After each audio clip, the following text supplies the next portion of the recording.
Welcome back students. This is the second part of the chapter Nature and Significance of Management. अगर आप लोग ने इस chapter का फर्स्ट पार्ट नहीं देखा है तो मैंने डिस्क्रिप्शन में लिंक शेयर कर दिया है.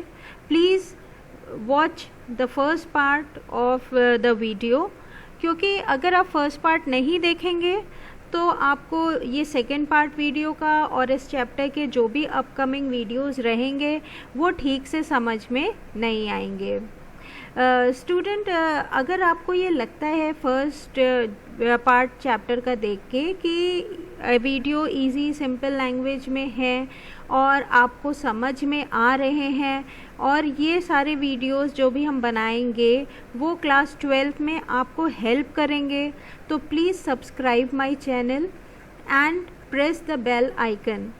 बेल आइकन साइड में बनाया, उसे प्रेस कर दीजिए और चैनल को सब्सक्राइब कर दीजिए, क्योंकि जो भी वीडियो आएगा एवरी ऑल्टरनेट डेज और day I will be uploading one video. Her alternate day पे मैं एक वीडियो अपलोड करूँगी और जैसी वीडियो अपलोड करूँगी अगर आपने सब्सक्राइब किया है तो आपको उस वीडियो के बारे में पता चल जाएगा, तो आप इजीली उसको देख सकते हैं. अगर आपने सब्सक्राइब नहीं किया है और आपका कोई वीडियो मिस हो जा रहा है तो चैप्टर का कंटिन्यूएशन जो है वो ब्रेक हो जाएगा और आपको समझने में थोड़ी डिफ़िकल्टी होगी.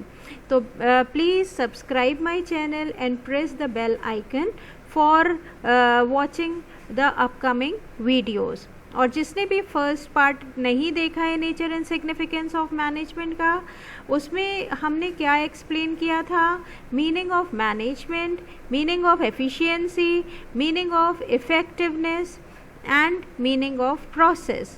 और वो बहुत इम्पॉर्टेंट पार्ट है चैप्टर का, तो उसको ज़रूर देख लीजिएगा. इस वीडियो में what we are going to study the characteristic और features of management, objectives of management and why management is important. We will start with characteristics or features of management.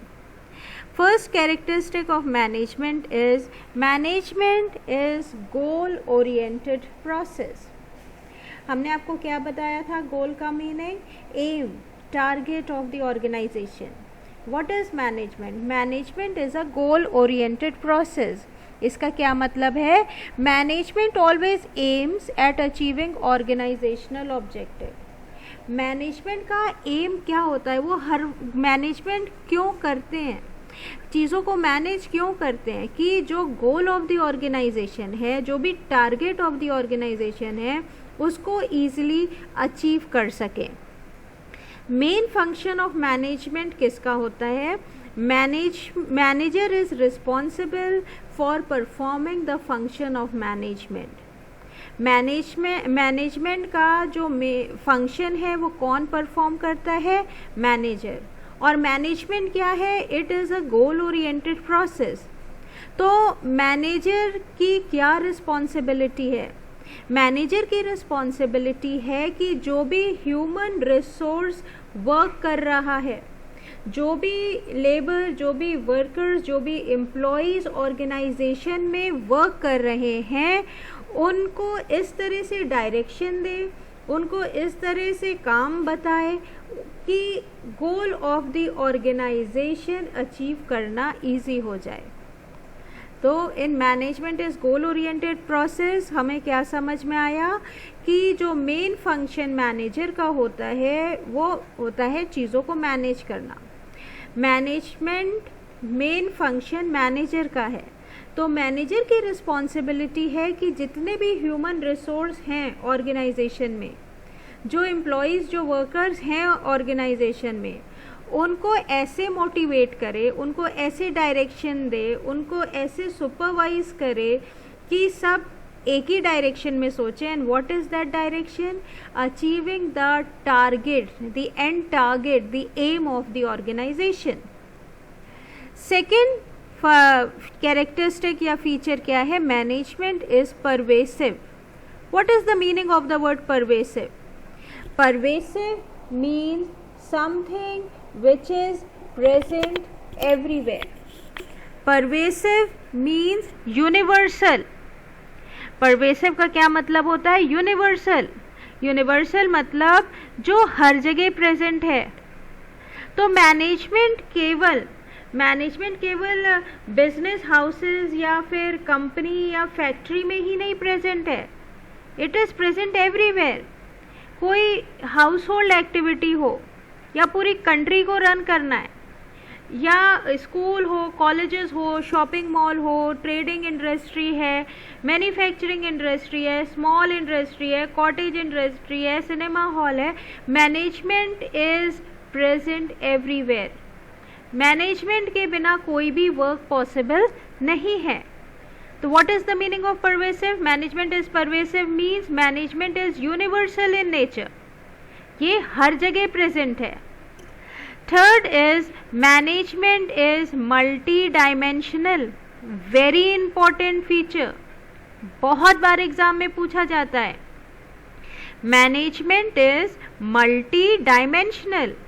Management is multi dimensional का क्या मतलब हुआ कि management अकेला कोई एक ही activity नहीं करता है, बहुत सारे काम इंक्लूड करता है। मैनेजमेंट कोई एक अकेला काम नहीं करता है, बल्कि बहुत सारे काम इंक्लूड करता है। और जो most important activity management include करता है वो ये 3 हैं: management of work, management of people and management of operation. 3 most important activity कौन सी हो गई मैनेजमेंट की? Management of work, management of people and management of operations. तो what is the meaning of management of work? Management of work का क्या मतलब हुआ कि जो गोल है, जो ऑर्गेनाइजेशन का गोल है, हमें उसी के लिए काम करना है ताकि हम उस गोल को अच्छी तरीके से पूरा कर सकें। एग्जाम्पल ले लो, हमने अभी क्या बोला कि मैनेजमेंट ऑफ वर्क का मतलब है कि जो ऑर्गेनाइजेशन का गोल है केवल उसी के लिए काम करो जैसे हम उस गोल को ईजिली अचीव कर पाएँ। फॉर एग्ज़ाम्पल, स्कूल का मेन वर्क क्या होता है? एजुकेशन प्रोवाइड करना। हॉस्पिटल का मेन वर्क क्या होता है? पेशेंट को ट्रीट करना। आपके बिजनेस हाउसेस का मेन मोटिव क्या होता है? आपका प्रॉफिट अर्न करना। तो मैनेजमेंट ऑफ वर्क में मेन क्या चीज़ आपने देखी कि जो ऑब्जेक्टिव है पहले उसे डिसाइड करो। जो भी ऑब्जेक्टिव है ऑर्गेनाइजेशन का पहले उसे डिसाइड करो और फिर उसे एफिशिएंटली और इफ़ेक्टिवली अचीव करो। मैनेजमेंट ऑफ वर्क, जो भी आपका काम है केवल उस काम की तरफ ध्यान दो और उस काम को इफ़ेक्टिवली और एफिशिएंटली अचीव करो। मैनेजमेंट ऑफ पीपल, पीपल हमने आपको क्या बताया कि the most important asset of any organization is human resource. Management का जो सबसे इम्पॉर्टेंट रिसोर्स है या सबसे इम्पॉर्टेंट एसेट है वो है ह्यूमन रिसोर्स। क्योंकि अगर वर्कर्स ऑफ द ऑर्गेनाइजेशन अच्छा काम कर रहे हैं तभी रिजल्ट ओरिएंटेड वर्क होगा, अदरवाइज नहीं होगा। वर्कर ऑफ द ऑर्गेनाइजेशन, आप जितनी भी महंगी मशीनरी खरीद लें, जितना भी अच्छा रॉ मटेरियल खरीद लें, लेकिन कोई भी रॉ मटेरियल अपने आप मशीनरी में जाके फिनिश गुड्स में कन्वर्ट नहीं हो पाएगा। ह्यूमन रिसोर्स के बिना कोई भी वर्क पॉसिबल नहीं है, चाहे वो ऑफिशियल वर्क हो, चाहे वो प्रोडक्शन वर्क हो, कोई भी वर्क हो। तो human resource, people are the most important asset of any organization. और काम को, ऑब्जेक्टिव को अचीव करने के लिए मैनेजर या टॉप लेवल मैनेजमेंट की क्या रिस्पॉन्सिबिलिटी है कि जो ह्यूमन रिसोर्स है ऑर्गेनाइजेशन का उसको अच्छे से ट्रीट करो, अच्छी सैलरी दो, गुड वर्किंग एटमॉस्फेयर दो। अगर ह्यूमन रिसोर्स, अगर employ of the organization satisfied है अपने मैनेजमेंट से, टॉप लेवल मैनेजमेंट से, मैनेजर से, तो वो ऑब्वियसली मोटिवेटेड फील होंगे। Motivation means inner will to do a work, इच्छा काम करने की। तो अगर उन्हें गुड वर्किंग एटमॉस्फेयर मिलेगा तो वो अपने आप ही रिजल्ट ओरिएंटेड वर्क करेंगे। Third is management of operation. Operation means operation में क्या क्या चीज़ इंक्लूडेड होती हैं. जो भी चीज़ हमें काम करने के लिए चाहिए. काम करने के लिए बिजनेस फर्म को क्या करना है, परचेज ऑफ रॉ मटेरियल, फिर conversion of raw material into finish goods. जो भी काम हम करते हैं वो ऑपरेशन में आता है.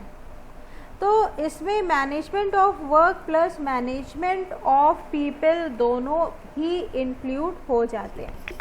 What is management of operation? It is the combination of management of work and management of people. तो अपने इन दोनों को अगर जब हम पहले से डिसाइड करते हैं कि हमें क्या काम करना है, हमें क्या वर्क करना है, और डिसाइड करते हैं कौन सा एम्प्लॉय क्या काम करेगा, who will do and what he will do. This is decided in management of operation. तो मैनेजमेंट ऑफ वर्क क्या हो गया, जिसकी ऑर्गेनाइजेशन अपने वर्क को डिसाइड करेगा. जैसे स्कूल को एजुकेशन प्रोवाइड करना है, हॉस्पिटल में पेशेंट को ट्रीट करना है, बिजनेस हाउसेस को सेल्स बढ़ानी है, उसको इफ़ेक्टिवली एंड एफिशिएंटली करो. मैनेजमेंट ऑफ पीपल में क्या होगा कि जो भी ह्यूमन रिसोर्स ऑर्गेनाइजेशन का एम्प्लॉय है, वर्कर्स हैं, उनको अच्छी तरह से ट्रीट करो, क्योंकि वही एसेट हैं, वही सारा काम करते हैं और वही goal of the organization achieve करने में आपको हेल्प करेंगे. Management of operation, it is the combination of management of work and management of people. Raw material purchase करना, वर्क कराना, रॉ मटेरियल को फिनिश गुड्स में कन्वर्ट करना, ये सब किस में आता है, management of operation. Now the next feature of management is a continuous process. Continuous process means management is a non stop process. ये तब तक कैरी ऑन होगा, ये तब तक चलता रहेगा जब तक ऑर्गेनाइजेशन एग्जिस्टेंस में है. जब तक कोई फैक्ट्री शट डाउन नहीं हो जाती, जब तक कोई बिजनेस हाउस बंद नहीं हो जाता, जब तक ऑर्गेनाइजेशन रन कर रहे हैं, तब तक मैनेजमेंट के फंक्शंस कंटिन्यूअसली वर्क करेंगे. कभी प्लानिंग हो रही है, प्रोसेस का क्या मतलब हमने आपको बताया था, द फंक्शंस ऑफ मैनेजमेंट. जब तक कोई भी ऑर्गेनाइजेशन रन कर रहा है तब तक प्लानिंग होगी, तब तक आपकी ऑर्गेनाइजिंग भी होगी, स्टाफिंग भी होगी, डायरेक्टिंग भी होगी, कंट्रोलिंग भी होगी. सपोज आपका एक असेसमेंट ईयर कंप्लीट हुआ, एक फाइनेंशियल ईयर कंप्लीट हुआ. जब फाइनेंशियल ईयर स्टार्ट हुआ तो आपका प्लानिंग फंक्शन स्टार्ट हुआ, फिर ऑर्गेनाइजिंग, फिर स्टाफिंग, फिर डायरेक्टिंग, फिर कंट्रोलिंग. जब एक साल ख़त्म हुआ तो नेक्स्ट ईयर ये साइकिल फिर कंटिन्यू हो जाएगी, प्लानिंग से ऑर्गेनाइजिंग, ऑर्गेनाइजिंग से स्टाफिंग, स्टाफिंग से डायरेक्टिंग और डायरेक्टिंग से कंट्रोलिंग. ये साइकिल ऐसे ही मूव करती रहती है, चलती रहती है जब तक कि आपका ऑर्गेनाइजेशन, कोई भी फैक्ट्री, कोई भी इंडस्ट्री, कोई भी बिजनेस हाउस एग्जिस्टेंस में है. Management is a non stop ongoing process. Next is management is a group activity. I have already told you, किसी एक इंडिविजुअल के ऊपर मैनेजमेंट अप्लाई नहीं करता है, ये एक ग्रुप एक्टिविटी है. ग्रुप ऑफ पीपल जो ऑर्गेनाइजेशन पे वर्क कर रहे हैं उनके ऊपर मैनेजमेंट प्रोसेस अप्लाई करता है. Management is a group activity means कि पूरे ग्रुप को मैनेजर एक साथ कैसे वर्क करवा रहा है, पूरे ग्रुप को मैनेजर एक साथ कैसे गोल की तरफ डायरेक्ट कर रहा है, दैट इज़ मैनेजमेंट.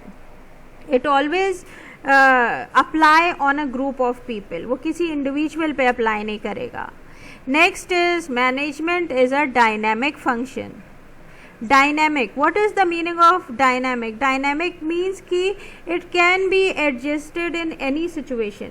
कोई भी चेंजेस हो एनवायरनमेंट में, कोई भी चेंजेस हो एनवायरनमेंट में, मैनेजमेंट उसमें अपने आप को एडजस्ट कर लेता है, एनवायरनमेंट के अकॉर्डिंगली वो अपने आप को चेंज कर लेता है. इसको समझिए ठीक से. कोई भी लीगल चेंज आया एनवायरनमेंट में, या कोई टेक्नोलॉजिकल चेंज आया, या कोई भी इकोनॉमिकल चेंज आया, मैनेजमेंट अपने आप को उसके अकॉर्डिंगली चेंज करता है. हमने आपको फर्स्ट पार्ट में एग्जाम्पल दिया था कि पहले टाइपराइटर्स चलते थे, फिर उसके बाद क्या आया, कंप्यूटर्स आए। तो जब टाइपराइटर चलते थे तो सब अपने आप को सब वर्क टाइपराइटर में होता था। जब कंप्यूटर आया तो सारी फैक्ट्रीज, इंडस्ट्री, ऑर्गेनाइजेशन में कंप्यूटर में वर्क करने लगे एम्प्लॉयज़। तो उन्होंने अपने आप को एडजस्ट करा चेंज इन टेक्नोलॉजी के हिसाब से। फिर अभी आप लोग अपना ही एग्जाम्पल ले लीजिए कि हम लोग कैसे पढ़ते थे, क्लासरूम में पढ़ते थे, ब्लैक बोर्ड में टीचर चीज़ों को एक्सप्लेन करते थे, आमने सामने बैठ के पढ़ाई होती थी। हम लोग उसी एटमॉस्फेयर में, उसी एनवायरनमेंट में शुरू से लेकर अभी तक पढ़ते हुए आए। लेकिन अब क्या हुआ, ड्यू टू दिस वायरस हम लोग के स्कूल बंद हो गए। अब हम कैसे पढ़ाई कर रहे हैं, online we are doing our classes, हमारी स्कूल की क्लासेस ऑनलाइन चल रही हैं। तो हमने अपने आप को चेंज किया कि नहीं, एडजस्ट किया कि नहीं, जो हमारे एनवायरनमेंट में चेंज हुआ उसके accordingly we are also adjusting ourself. तो management is a dynamic function, management changes according to the need and requirement of the environment. उसके बाद आपका है management is intangible. Intangible means something which we cannot see, which we cannot touch, but we can feel. तो अगर हम किसी industry में या किसी ऑर्गेनाइजेशन में जा रहे हैं, वहाँ हर जो एम्प्लॉई है वो अपनी सीट पे बैठा है, काम कर रहा है, वहाँ पे डिसिप्लिन्ड है, एटमॉस्फेयर डिसिप्लिन है, ऑर्डरलीनेस है, क्लीनलीनेस है, सब अच्छे से काम कर रहे हैं। तो हम क्या कहेंगे कि हम क्या फील कर सकते हैं कि यहाँ का मैनेजमेंट अच्छा है। और हम किसी और ऑर्गेनाइजेशन में गए, वहाँ कोई अपनी सीट पे नहीं बैठा है और वहाँ कोई वर्क नहीं कर रहा है, एक दो जन काम कर रहे हैं, क्लीनलीनेस नहीं है, ऑर्डरलीनेस नहीं है। हम किसी से कुछ पूछ रहे हैं, हम किसी काम के लिए गए और हम पूछ रहे हैं कि ये सो एंड सो हमें किस डेस्क पे मिलेंगे, हमारा ये काम कैसे होगा, तो हमें कोई आंसर नहीं मिल रहा है। तो हम क्या फील करेंगे कि management of this organization is not good. तो what is intangible? Intangible means something which we can feel but we can not touch and see. तो मैनेजमेंट इज इंटेंजिबल मतलब मैनेजमेंट को हम देख नहीं सकते, उसको छू नहीं सकते, बट हम उसे फील कर सकते हैं। तो these features of management I hope clear होंगे। पहला है मैनेजमेंट इज गोल ओरिएंटेड, दूसरा management is pervasive means it is universal in nature. Management multi dimensional है, मतलब इसमें 3 एक्टिविटीज़ जो मोस्ट इम्पॉर्टेंट है, वो 3 डायमेंशन जो मोस्ट इम्पॉर्टेंट है वो management of work, management of people और मैनेजमेंट ऑफ ऑपरेशन। फिर management is never ending on going continuous process. फिर it is a group activity, ये किसी इंडिविजुअल पे नहीं अप्लाई करता है, ग्रुप ऑफ पीपल पे अप्लाई करता है। Management is dynamic, dynamic means कि किसी भी एटमॉस्फेयर में चेंज हो जाता है। फिर मैनेजमेंट इज़ इंटेंजिबल मतलब we can feel management, we can not touch and see it. After this objectives of management. What is the meaning of objective? Objectives are the end towards which the activities of the organization are directed. Objective क्या होता है? Objective वो है, Objective वो aim है, वो target है organization का, जो end और target जो हमें achieve करना है। तो the sole motive of any organization, sole means the single aim of any organization, पहले वाले टाइम पे जब ज़्यादा कंपटीशन नहीं था, तो जो एक सोल मोटिव किसी भी ऑर्गेनाइजेशन का था वो क्या था? To earn more and more profit. But now the time has change, now the scenario has change. अब क्या है कि अगर मार्केट में सरवाइव करना है किसी भी बिजनेस हाउस को, तो उसे बहुत कंपटीशन फेस करना है। एक ही प्रोडक्ट की बहुत सारी कंपनियां बन गई हैं। तो if the organization, if the business house wants to achieve their objective, achieve their end target जिसके लिए वो वर्क कर रहे हैं, तो उन्हें केवल प्रॉफिट ही अर्न नहीं करना है, बल्कि और भी कई सारे ऑब्जेक्टिव्स हैं जो फॉलो करने पड़ेंगे। उसी के बेस पे these objectives of management can be classified into 3 categories, कि केवल प्रॉफिट अर्निंग अब ऑब्जेक्टिव नहीं है, प्रॉफिट अर्निंग के अलावा और भी कई सारी चीज़ें जो मैनेजमेंट को फॉलो करनी है, उनके बेसिस पे मैनेजमेंट के ऑब्जेक्टिव जो हैं वो 3 कैटेगरीज में डिवाइड किए गए हैं. First is organizational objective, second is social objective and third is personal objective. अब इन तीनों ऑब्जेक्टिव्स को हम डिटेल में पढ़ेंगे. What is organizational objective? Management is responsible for setting and achieving the objective for the organization. Management किस लिए बना है? रिस्पॉन्सिबिलिटी क्या है मैनेजर की? अभी हमने बताया था.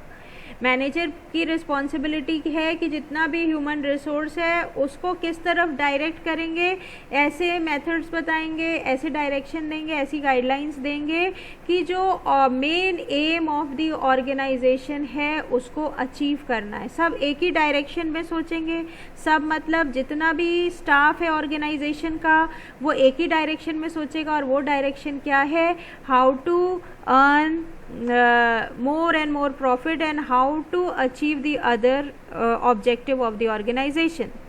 So main objective of any organization should be to utilize human and material resources to the maximum possible advantage. क्या मतलब हुआ इसका? कि जो भी human resource है organization का और हमारे पास जो भी material है, raw material है या finished goods है, उसको इस तरह से use करो कि हम उसका maximum advantage ले सकें.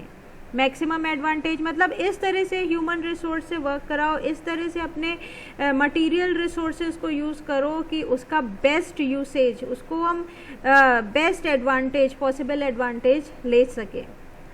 तो 3 most important organizational objective manager के क्या क्या हैं? First is survival, second is profit and third is growth. Survival, survival मतलब जिंदा रहना. कोई भी बिजनेस हाउस कब जिंदा रहेगा मार्केट में? जब वो जितना उसने इन्वेस्ट किया है बिजनेस स्टार्ट करने में, जितना पैसा बिजनेस स्टार्ट करने में लगाया है, अगर उससे ज़्यादा मनी अर्न करेगा तभी वो मार्केट में सरवाइव कर पाएगा, अदरवाइज नहीं कर पाएगा. What is the meaning of survival? The basic objective of any business is survival.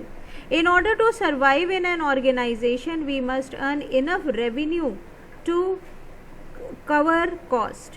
क्या मतलब हुआ इसका? अगर आपको कॉम्पिटिटिव मार्केट में सरवाइव करना है, अगर मार्केट में आपको लॉन्गर ड्यूरेशन ऑफ टाइम के लिए रन करना है, केवल 6 महीने के लिए नहीं, 1 साल के लिए नहीं, 10 साल के लिए नहीं, लॉन्गर पीरियड ऑफ टाइम के लिए सरवाइव करना है, तो सर्वाइवल के लिए आपको इतना पैसा अर्न करना है. You must earn enough revenue to cover the cost. Cover the cost, cost का क्या मतलब हुआ? जो आपने कैपिटल, कैपिटल मतलब जो at the time of starting of business आपने पैसा लगाया है बिजनेस को रन करने के लिए, इंडस्ट्री फैक्ट्री को रन करने के लिए, उतने पैसे से ज़्यादा पैसा अर्न करना है बिजनेस हाउस को to survive in the market. Second is profit. मैंने प्रॉफिट का तो सभी को मतलब पता है कि जितना हमने पैसा अर्न किया है उससे ज़्यादा अर्न करना, सरप्लस मनी अर्न करना. तो management has to ensure that organization make a profit. Why profit is important for any organization? See, profit is considered to be the lifeblood of any organization. और कई बार ये question पूछा गया है, why profit is considered to be the lifeblood of any organization? क्यों lifeblood है? क्योंकि अगर प्रॉफिट अर्न नहीं करेंगे तो बिजनेस मार्केट में सर्वाइव ही नहीं कर पाएगा. भाई अगर हमारे पास पैसा नहीं आएगा तो हम बिजनेस को रन कैसे करेंगे? हम कहाँ से फिक्स्ड एसेट खरीदेंगे? हम कहाँ से अपने डेली एक्सपेंसेस बेयर कर पाएंगे? हम कहाँ से वेजेस पे कर पाएंगे? हम कैसे अपने बिजनेस को ग्रो कर पाएंगे? हम कैसे नए प्रोजेक्ट्स ले पाएंगे? कैसे एक्सपेंड कर पाएंगे? कैसे बढ़ा पाएंगे बिजनेस को? अगर बिजनेस प्रॉफिट अर्न नहीं करेगा तो क्या बिजनेस जिंदा रह पाएगा, सरवाइव कर पाएगा? Is life of a business possible without money? No. So profit is considered to be the lifeblood of business. Why? Because without profit, business cannot survive. और हमें सारा काम जितना भी चीज़ें परचेज करनी है वो सब कुछ के लिए प्रॉफिट की रिक्वायरमेंट है। Next is growth. To remain in industry और मैनेजमेंट, आपको अगर अपनी बिजनेस रन करना है, उसको ग्रो करना है, उसको एक्सपेंड करना है, तो उसके लिए प्रॉफिट की ज़रूरत है, मनी की ज़रूरत है। और आपकी ग्रोथ ऑफ द ऑर्गेनाइजेशन किससे मेजर की जाती है? बहुत सारे इंडिकेटर्स हैं, there are many indicators of growth. कैसे पता चलता है कि ये जो इंडस्ट्री है, ये जो फैक्ट्री है, ये जो बिजनेस हाउस है, ये सक्सेसफुली रन कर रहा है? जो इंडिकेटर्स हैं लाइक सेल्स वॉल्यूम, अगर उसकी सेल ज़्यादा हो रही है मतलब ग्रोथ हो रही है। Increase in the employ count, बहुत सारे एम्प्लॉयज़ रखे हुए हैं मतलब वो इतना ज़्यादा पैसा अर्न कर रहा है कि ज़्यादा से ज़्यादा एम्प्लॉयज़ को सैलरी दे सके। ज़्यादा एम्प्लॉय रखे हैं means the business is running in profit. The number of product और increase in the capital investment, ज़्यादा प्रोडक्ट प्रोड्यूस कर रहा है या कैपिटल इन्वेस्टमेंट मतलब महंगी महंगी मशीनरी खरीद रहा है, लैंड खरीद रहा है, तो इसका क्या मतलब है कि वो ज़्यादा प्रॉफिट अर्न कर रहा है, इतना प्रॉफिट अर्न कर रहा है कि वो न्यू एसेट्स खरीद सकता है, लार्ज नंबर ऑफ एम्प्लॉयज़ रख सकता है। और ये सब कब होगा? जब उसकी सेल वॉल्यूम ज़्यादा होगी। तो organizational objective means all the 3 points which are related to organization. Survival, life उसकी बेस्ड होती है, कब तक जिंदा रहेगा, कब तक सर्वाइव करेगा कॉम्पिटिटिव मार्केट में, जब तक वो जितना उसने पैसा लगाया है, जितना कैपिटल लगाया है, उससे ज़्यादा अर्न करेगा। प्रॉफिट मतलब it is the life blood of business, इसके बिना तो बिजनेस पॉसिबल ही नहीं है। देन योर ग्रोथ तो तभी होगी जब ज़्यादा प्रॉफिट अर्न करेगा। ज़्यादा प्रॉफिट कब अर्न करेगा? जब सेल्स वॉल्यूम ज़्यादा होगी। ठीक है। Now the second objective is social objective. Social objective means कि सी बिजनेस को सोसाइटी बहुत सारी चीज़ें देती है। सोसाइटी बहुत सारी चीज़ें हैं जो बिजनेस को देती है, जैसे कि आपका लैंड हो गया, आपका इलेक्ट्रिसिटी हो गई, आपके लेबर्स हो गए, ये सब सोसाइटी दे रही है बिजनेस को। तो बिजनेस की भी तो कुछ सोशल रिस्पॉन्सिबिलिटी है, बिजनेस की भी रिस्पॉन्सिबिलिटी है कि वो इन रिटर्न सोसाइटी को कुछ दे। तो बिजनेस सोशल ऑब्जेक्टिव बिजनेस का क्या होता है? वो सोसाइटी को क्या दे सकता है? Supply of quality product at reasonable price. जो प्रोडक्ट बिजनेस हाउसेस बना रहे हैं वो गुड क्वालिटी प्रोडक्ट बनाएं और उसको बहुत ज़्यादा हाई प्राइस पे सेल नहीं करें। The product should be sold at a reasonable price. Second is generating employment opportunity. ज़्यादा से ज़्यादा एम्प्लॉयमेंट अपॉर्चुनिटी को जनरेट करो तो सोसाइटी के ज़्यादा से ज़्यादा लोगों को नौकरी मिलेगी। Third is environmental friendly method of production. जो मेथड ऑफ प्रोडक्शन है वो एनवायरमेंटल फ्रेंडली होने चाहिए, मतलब ज़्यादा पॉल्यूशन वगैरह क्रिएट ना करें which will harm the society. Then giving employment opportunity to the disadvantage section of society. Employment opportunity किसको दें? डिसएडवांटेज सेक्शन ऑफ सोसाइटी, मतलब पुअर पीपल को, रूरल एरिया के पीपल को भी एम्प्लॉयमेंट अपॉर्चुनिटी दो। Then providing basic amenities like school and crèches to employees. Employees को basic facility provide करो, like उनके बच्चों के लिए स्कूल खोलो। उनके बच्चों के लिए ही नहीं, केवल अगर बिजनेस बहुत ज़्यादा मनी अर्न कर रहा है, बहुत ज़्यादा प्रॉफिट अर्न कर रहा है, तो स्कूल ओपन करे। उस स्कूल में एम्प्लॉयज़ के बच्चे तो पढ़ें और साथ में और बच्चे भी पढ़ें जिनसे आप लेस फीस ले लो। और क्रैचेस टू एम्प्लॉय। क्रैचेस मीन्स जहाँ पे छोटे बच्चे रहते हैं, किंडर गार्डन, और जो एम्प्लॉयज़ हैं, जो वुमेन वर्कर्स हैं, अगर वो काम पे जाएंगी तो छोटे बच्चों को कहाँ छोड़ के जाएंगी, तो उनके लिए क्रैचेस प्रोवाइड करो, वहाँ पे उनके बच्चों की देखभाल होती है। तो सोशल ऑब्जेक्टिव मीन्स क्योंकि बिजनेस को सोसाइटी बहुत सारी चीज़ें प्रोवाइड करती है, electricity, land, labour, transportation, everything, तो बिजनेस हाउसेस को भी सोसाइटी को ये कुछ चीज़ें फैसिलिटीज़ प्रोवाइड करनी चाहिए, like employment generating and quality product at reasonable price, environmental friendly method of production, and providing employment opportunity to disadvantaged section of the society, and providing schools, dispensaries, crèches for employees and so on. Now personal objective, last objective कौन सा है? Personal objective. इसमें क्या है कि ये केवल जो ह्यूमन रिसोर्स ऑर्गेनाइजेशन में वर्क कर रहा है उसके लिए.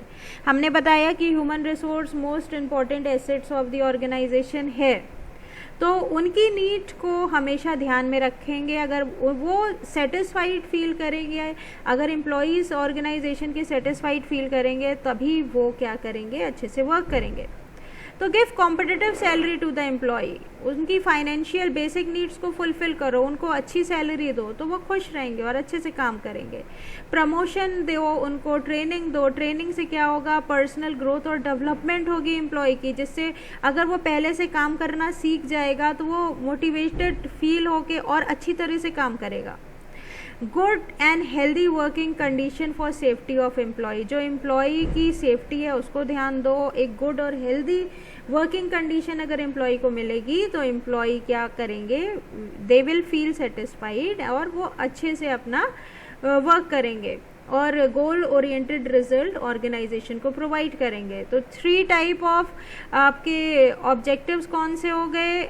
पहला हो गया आपका ऑर्गेनाइजेशनल ऑब्जेक्टिव, जिसमें आपकी सर्वाइवल एंड योर प्रॉफिट और ग्रोथ आया. दूसरा सोशल ऑब्जेक्टिव हो गया और तीसरा कौन सा हो गया? Personal objective. अब जो ये आपने ऑब्जेक्टिव्स में और फीचर्स में पढ़े हैं पॉइंट्स, वही आपके इम्पोर्टेंस ऑफ मैनेजमेंट में कवर होते हैं. पहला क्या हो जाएगा? Management helps in achieving group गोल. अब इसको मेरे हिसाब से तो बताने की ज़रूरत नहीं है. Management increases efficiency. Management creates a dynamic organization, means adjust in any environment. Management help in achieving personal objective, जो अभी आपने पर्सनल ऑब्जेक्टिव ऊपर पढ़ा. फिर management help in development of society, जो आपने अभी सोशल ऑब्जेक्टिव पढ़ा. और ये आपका हो गया जो चेंज में एडजस्ट हो जाता है. इंक्रीज इन एफिशिएंसी, ट्रेनिंग प्रोवाइड करेंगे तो वर्कर्स की स्किल एंड एफिशिएंसी इंक्रीज होती है. और ये ग्रुप ऑफ दी पीपल के ऊपर अप्लाई करता है ग्रुप गोल अचीव करने के लिए. This is all for this video. I hope आपको ये चीज़ें समझ में आई होंगी. अगर कोई प्रॉब्लम है आपको तो आप वो हमसे कमेंट बॉक्स में पूछ सकते हैं and I will try to solve that problem. And again फिर से हम यही बोलेंगे, इफ़ यू वांट कि ये वीडियोस कंटिन्यू आप देखते रहें, please subscribe and press the bell icon.